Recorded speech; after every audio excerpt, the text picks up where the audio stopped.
سحری کھا کر سونے کا نقصان۔ بسم اللہ الرحمن الرحیم۔ جو لوگ سحری کھا کر سو جاتے ہیں ان کے ساتھ کیا ہوتا ہے؟ حضرت عائشہ صدیقہ رضی اللہ تعالی عنہ کی مشہور روایت ہے۔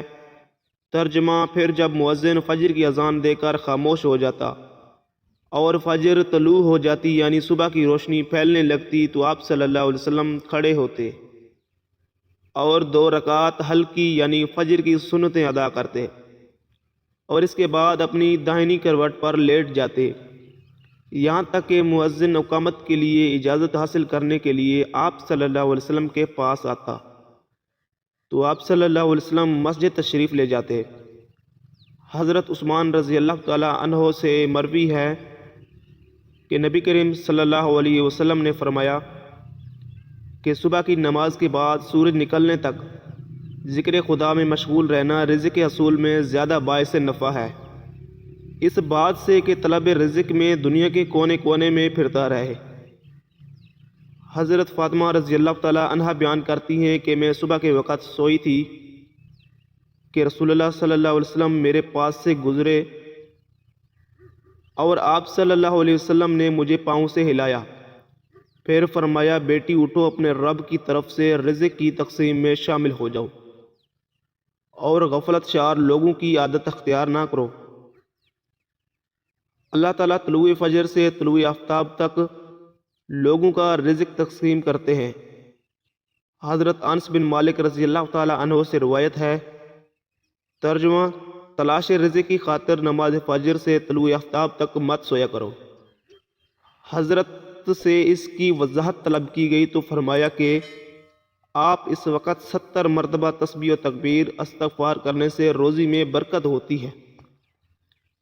حضرت علی رضی اللہ تعالی عنہ کی روایت ہے۔ ترجمہ: زمین کے سطح پر کیے جانے والے 3 کاموں کی وجہ سے زمین اپنے تکلیف کا اظہار کرتی ہے: ناحق خون بہنے سے، وہ غسل جو زنا کے ارتکاب کے بعد کیا جائے، اور وہ طلوع آفتاب سے پہلے سونے سے۔ حضرت ابو داؤد وائل فرماتے ہیں کہ ہم نماز پڑھنے کے بعد حضرت عبداللہ بن مسعود رضی اللہ تعالی عنہ کی طرف گئے اور دروازے سے سلام کیا تو انہوں نے ہمیں اندر داخل ہونے کی اجازت دے دی، مگر ہم تھوڑی دیر اور دروازے کے ساتھ باہر ٹھہرے۔ تھوڑی دیر بعد ان کی ایک باندی باہر آئی اور اس نے پوچھا کہ تم لوگ اندر داخل کیوں نہیں ہو رہے ہو؟ تو پھر ہم اندر داخل ہوئے تو حضرت عبداللہ رضی اللہ تعالی عنہ تسبیح پڑھ رہے تھے۔ انہوں نے فرمایا کہ تمہیں کس چیز نے اندر داخل ہونے سے روکا حالانکہ تمہیں اجازت دے دی گئی تھی؟ ہم نے کہا کہ کوئی بات نہیں سوائے اس کے کہ ہم نے سوچا کہ آپ کے گھر والوں میں سے کوئی سو تو نہیں رہا۔ تو حضرت عبداللہ رضی اللہ تعالی عنہ نے کہا کہ تم نے ابن عبد کے گھر والوں کے بارے میں غفلت کا گمان کیا۔ راوی نے کہا کہ پھر حضرت عبداللہ نے تسبیح پڑھنی شروع کر دی، یہاں تک کہ خیال ہوا کہ سورج نکل گیا ہے۔